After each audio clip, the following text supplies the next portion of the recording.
오늘 이 시간에는요, 죄로 인한 결과 중에 이 단절과 오염이라는 이 주제를 깊이 살펴보려고 해요. 범죄 후에 완전히 망가져버린 인간의 상태를 집중 조명해서 타락 이후에 구체적으로 어떤 문제가 일어났고 어떤 파국이 일어났는지 그것을 살펴봐야 합니다. 왜냐하면 그래야만, 죄를 자세히 살펴야만 무엇도 자세히 알 수 있을까요? 구원도 자세히 알 수 있기 때문이에요. 아멘이시죠? 자, 여러분, 치료에 앞서서 당연히 정확한 진단이 필요합니다. 진단을 잘 못하면 뭐라 그래요? 돌팔이라고 그러죠. 진단을 잘 해야 돼요. 우리가 지금 겪고 있는 죄의 현실이 어떤 것인지 알아야 구원이 무엇인지를 올바르게 깨달을 수 있다는 것이죠. 자, 여러분, 범죄 후의 사람은요, 모순 덩어리가 되어버리고 말아요. 이 모든 모순은요, 아까 말한 단절 때문입니다. 그리고 오염 때문이에요. 사람은요, 스스로 분열되어 있고 자기를 둘러싼 모든 관계와 문제를 겪게 됩니다. 범죄 후에요. 자, 크게 4가지 모순과 불화에 사람이 빠져 있거든요. 첫째, 가장 먼저 인간은 창조 세계와의 불화와 모순을 겪게 됩니다. 여러분, 인간은요, 어디 안에서 살아가요? 창조 세계 안에 살아가죠. 그리고 적당한 양식을 필요로 하고 물과 공기와 온도 등에 의존해서 살아가요. 창조 세계로부터 인간은 그것들을 얻지요. 하지만 인간들이 그것들을 얻는 과정은요, 평화롭지 못해요. 단순히 평화롭지 못한 게 아니라 학대와 폭력입니다. 인간은요, 창조 세계를 늘 괴롭히고 못 살게 굽니다. 동물들은 그러지 않아요. 근데 인간은요, 역사 내내 창조 세계를 굴복시켰습니다. 동식물들을 자기 뜻대로 재배하고 사육합니다. 인간들은 자신들의 생존을 위해서 동물들에게 짐을 지워요. 그리고 밭을 갈게 합니다. 그리고 심지어는 젖을 뺏어 먹어요. 그리고는 평생을 골수까지 다 뽑아먹다가 늙거나 다치면 잡아먹습니다.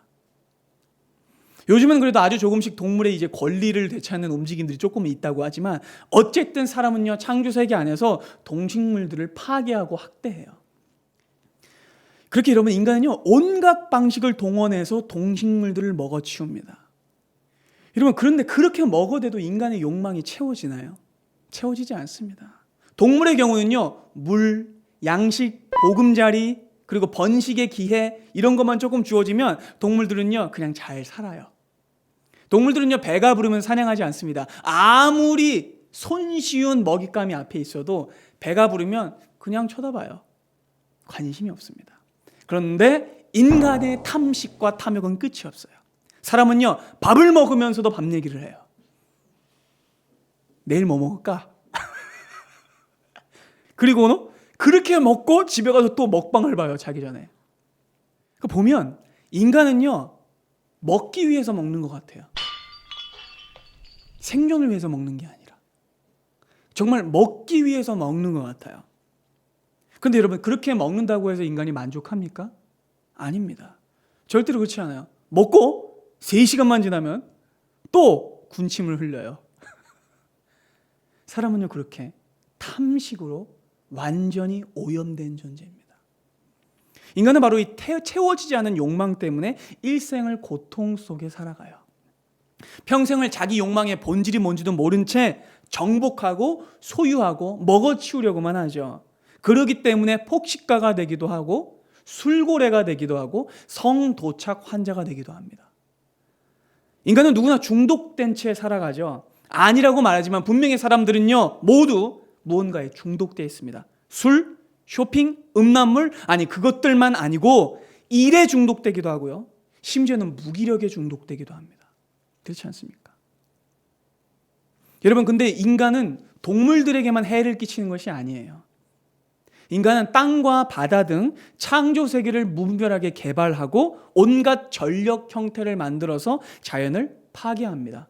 인간은요, 생육하고 번성하여 땅을 학대합니다. 그렇게 여러분, 범죄 후 인간은요, 창조 세계를 망가뜨리고 억지로 가지려 하며 힘으로 통제하고 굴복시키려 했습니다. 하지만 인간은 자연을 통제하지 못해요.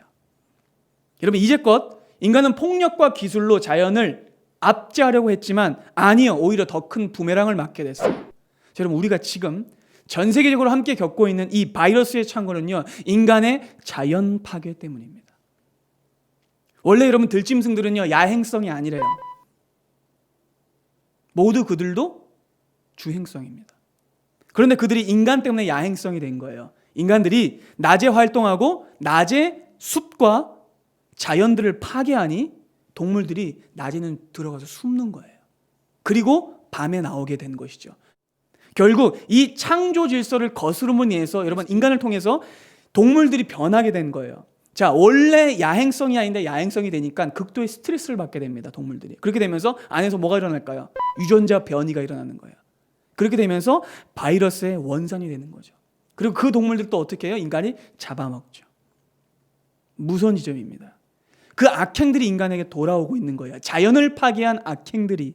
여러분, 그 소식 아시잖아요. 코로나 때문에 전 세계에 셧다운이 일어나니까 진 풍경이 펼쳐지는데, 인도에 시내에 거위떼가 출몰하고 프랑스 해변에 들소들이 막 출몰하며 웨일즈 시내에 사냥들이 내려온, 여러분 그런 뉴스 보셨죠? 그들이 왜 내려왔을까요? 인간들이 멈추니까, 파괴를 멈추니까 내려오는 거예요. 생태계의 먹이 사슬이 회복됩니다. 인간의 타락 이후에 인간은요 온 창조 세계를 고통스럽게 만들어요. 그리고 그 창조 세계는요 지금까지 신음하고 있어요. 여러분, 오늘 본문인 로마서 8장 19절부터 함께 보겠습니다. 피조물들이 여러분 무엇을 고대하는지 함께 읽어볼까요? 시작.